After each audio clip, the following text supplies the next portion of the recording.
Selama pandemi COVID-19, jasa angkutan barang mengalami penurunan, terutama pengiriman darat. Pick Up Sumatera Community yang mayoritas anggotanya merupakan pengusaha dan supir jasa pengiriman mengakui hal tersebut. Andi Joker, Ketua Umum Pick Up Sumatera Community mengatakan, masih adanya daerah yang berada di zona merah serta ditutupnya pengiriman online selama pandemi membuat penghasilan para anggotanya turun drastis. Namun karena adanya rasa kebersamaan setiap anggotanya saat ini, pesanan pengiriman mulai ramai.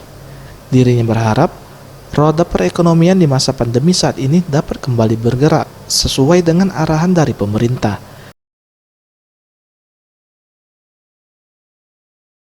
Awal-awal COVID ya cukup kita rasakan, tapi alhamdulillah berkat kita semangat kebersamaan tadi, karena kita satu sama lain saling support, saya rasa kendala itu tidak terlalu terasa lah bagi kita ya, karena kita satu sama lain saling bantu, itu yang kita kedepankan.